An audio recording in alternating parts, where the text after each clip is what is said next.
Hi guys, sorry, having some camera difficulties here. Hi, hello, good evening. I know it is prime television time and it's Monday and you guys are probably having lots of things to do, so I just wanted to come do a quick Periscope about dry hair versus porous hair. Because did you know Wednesday is the official start of fall? Can you believe that? The summer is over. Like, it's officially over. So I'm based in Maryland, and personally here the weather is getting really cold. Like, it's like 60 degrees outside. It went from 90 to 60. So I wanted to chat a little bit about dry hair and porous hair, because oftentimes those two things are confused. If you're new here, my name is Jocelyn. I am a natural hairstylist and a natural blogger. Hi, I love my own hair. Ooh, I love that. Follow you. Love your name. So if you guys could share your name, where you're from, and if you are experiencing dry hair at all. Hi Shanae. Hi RA. Hi Keisha. I just followed you, Keisha, because I love your handle and I see you have some videos, so I'm looking forward to watching them. But yeah, I just want to do a quick chat. I'm gonna try, really gonna try not to stay on here too long, because you know how we get when we start talking about hair, the signs of hair, because that is my passion and I just want to share with you guys. Hi D Naturals. I'm a natural hair care consultant. Ooh, I love that. Are you licensed, or are you just particularly only focused on textured hair? Me personally, I am a licensed cosmetologist. I went to the Aveda Institute in DC. Andrea from Houston, hi. From Michigan, hello. I don't want to mispronounce your name. It looks beautiful, but I feel like I can't pronounce it, so I'm sorry. But yeah, really quick chat. Okay, so dry hair, guys. Are you guys experiencing any dry hair? I'm sideways because Periscope updated the application. You can now turn it sideways, so that way you can have a full view. You see my salon areas, my salon chair, my retail cabinet over there, TV. I have a salon in my house, so this is where I typically will practice hair with my clients. So that's where I like to scope from. But yeah, are you guys having any dry hair?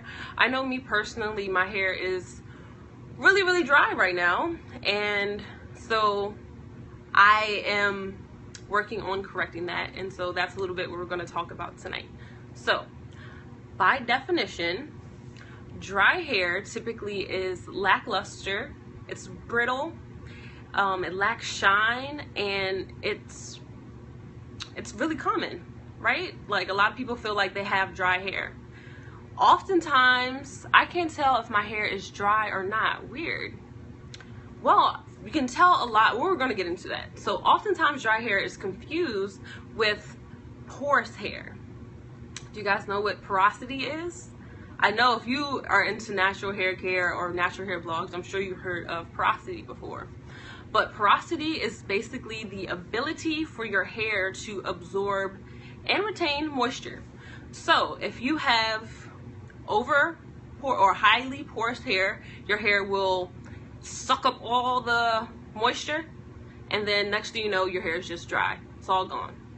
The same thing with products, and the same thing with like shampoos, even hair color. It will suck it all up. Your hair will be nice, vibrant purple, and then a week later it's like blonde, or it's gone back to whatever color it was originally, because it's really porous. And if that is not really connecting with you, I love visuals. Do you steam? I do steam, and I'm gonna talk about that too. But if you guys need some visuals, because I'm a very visual person, imagine this is your hair shaft, the strand of your hair. And imagine these pink things are your hair cuticle. This is what your hair is made up of. You have your outside layer, which is made up of your cuticles, and inside your cuticles is the cortex, that's in here, and then in there you may or may not have a medulla, but that's another scope. So imagine this is your hair shaft. This is a nice, healthy, shiny, look at those pink cuticles shining, nice and bright. So this is your hair if it has low porosity. Now, if your hair is high, you have low porosity. Low porosity is good. That means your hair is pretty resistant and it will retain moisture. But if you have high porosity, this is what your hair looks like. Your cuticles are like this. They're open. And like all the moisture, everything you spray into your hair, it goes right in there, sucks it all up, but then it falls right back out. And if you touch your hair, like touching this, it's like rough, it's brittle, it's just not, it doesn't feel good, right? You want your hair to feel soft, you want it to be smooth, like this. You want it to be nice and smooth. So high porosity, low porosity. Imagine there's other cuticles over here, right? So when you have with low porosity hair like mine's, it needs heat to open it up. There are several ways you can open up the cuticle layer. Heat is one of them, and it can also cause damage. Another way that you can open your cuticles is with alkaline products. So things that raise the pH. Raising the pH will raise up the cuticle layer. So the pH of your natural hair is typically between 4.5 and 5.5. The pH of water, as we all know, is 7. So just putting water on your hair will raise your cuticle somewhat. But the more alkaline something is, the higher, the more open these cuticle layers lift up, right? And so if you're using products, or if you're using shampoos or hair color or aloe vera juice is what I use. Aloe vera juice is so good for nourishing your hair. It's so good. But if you're using things that are really alkaline and raising up your cuticle layer and you're not closing it up, you're leaving your hair porous. You're making your hair more porous. You're making your hair not retain moisture. You're making your hair essentially dry. What? Did that just blow your mind? Maybe not. But so once your cuticle layer is like this, you really need to seal it down. You want to put moisture in, first of all. Key is to put moisture into your hair. And then you want to lock it in, because if you're just putting moisture in and leaving it open and it's just all falling out, it's pointless. Your hair is just dry, right? So you want to infuse your hair with moisture. And you can do this in several ways. And once you do that, your hair cuticle will be closed just like this. So the difference between dry hair is oftentimes caused by environmental things like the sun, chlorine, touching your hair, your pillowcase, things that are external, environmental things. It can also be caused by like heat styling, baking in the sun, things like that. Dry hair is also caused by products that are raising your cuticle, taking out moisture, not closing it, and not putting it back in. So that's dry hair. Porous hair is oftentimes a result of damage. Damage can be from coloring your hair, like bleaching it, using box color, getting relaxer, a texturizer. Things that chemically alter the state of your hair can leave your cuticle open and very porous. So how do you close that cuticle layer? How do you make sure your hair is not porous? How do you make sure your hair is not dry, especially when the seasons are changing? You want to know? Do you guys want to know? If you guys want to know, tap the screen and put yes. Yes, you want to know how to get rid of dry hair, how to seal in moisture and change your porosity from it being high porosity to low porosity, or just normal. Normal porosity it's good. That means your hair can be, your cuticle layer can open up a little bit, and then it can be closed easily. Yes, okay, good. Tap the screen, hearts. Thank you guys for the hearts. Thank you for sharing and saying yes. So you guys want to know how to hydrate your hair, how to make it healthy.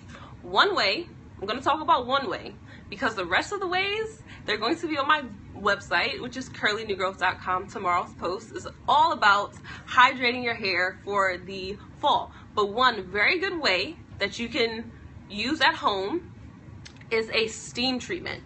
I personally am all about steaming the hair, making sure that it raises the cuticle, because again, you can use heat to raise the cuticle. curlynewgrowth.com. Thank you so much for sharing that. Heat can raise the cuticle like hot water. And then moisture, the number one way to get moisture, or what moisture is water. So don't look for any product that has mineral oil, shea butter. All those things they're good in some respects, but water is universal. It's good for everybody. So steam treatments has the best of both worlds. It raises the cuticle, it infuses your hair with moisture, and because it's not too hot, it will help to seal it in. But you can also use oils to help to close the cuticle. So I'm going to show you guys the Curido. Have you guys heard of this? The Curido is a handheld hair steamer, and what I love about it is that you can target specific dry areas on your scalp and get to the ends. I have tried the Beautiful hair steamer before, and while it was great when I just did the big chop and my hair was pretty short, when my hair started to get long, or when I tried to do it on my now husband's hair, he was my boyfriend at the time, but his locks were really long, I could never get all of the ends under the Beautiful hair steamer, or like a bonnet steamer. So the Curido handheld steamer is a great way to hydrate your hair, to put moisture back into your hair, and to prevent your hair from being dry. And I know, I think it was D Naturals, she mentioned using aloe vera juice. That's another great way to prevent your hair from being dry. And it will be featured, a great aloe juice recipe will be featured on the website. So again, tomorrow, guys, I think that's September 22nd, Tuesday, whatever tomorrow is, at 8 a.m. Make sure you guys log on to curlynewgrowth.com to find out how you can prevent your hair from being dry in the colder climates. I have a Beautiful hair steamer and agree with you. Yeah, like, it's a great concept, but it's not applicable to all lengths of hair. So that's my only hang up about bonnet hair steamer. But the handheld hair steamer is amazing. You can do it on loose natural hair, you can use it on locks, you use it on protective styles, like especially when you have those Marley twists and those faux locks and things in there, you have to hydrate your hair. So use it's called a Curido. Here we go. Q-R-E-D-E-W. It's probably backwards. But yeah, Curido. It's amazing, guys. Like, it's so amazing. All you do, quick demonstration. Curido. Yep, that's how you spell it. You take this out and you would fill it with water. Fill it with water in here. And then you pop it back in. It heats up. And then all the steam comes out, and you just target areas in your hair. And this treatment lasts for about 15 minutes. That's how long it takes to completely empty this reservoir. But yeah, guys, those were, that's how you can tell if your hair is dry. The price range, I believe the Curido is about $40, I want to say. But it's so worth it. It's so worth it. I've had mine for almost 5 years now, and it's pretty great. Battery powered. No, it's actually gotta plug it in. So it's not that mobile. You have to be near a power source, but it's really great. So yeah, I hope you guys learned a little bit about dry hair versus porosity of hair, and I hope you guys are excited to learn how to prevent your hair from being dry, especially from environmental factors like the cold weather, because fall is coming up. And I invite you to visit curlynewgrowth.com tomorrow to get some quick tips about how to hydrate your hair. So thank you guys for hanging out with me. Hopefully this wasn't too long. I don't have a watch, but you know how I get when I start talking about hair. And yeah, just thanks for hanging out with me. I really appreciate it. I love you all, and we will chat again soon. Bye. I also have a YouTube channel, so check that out.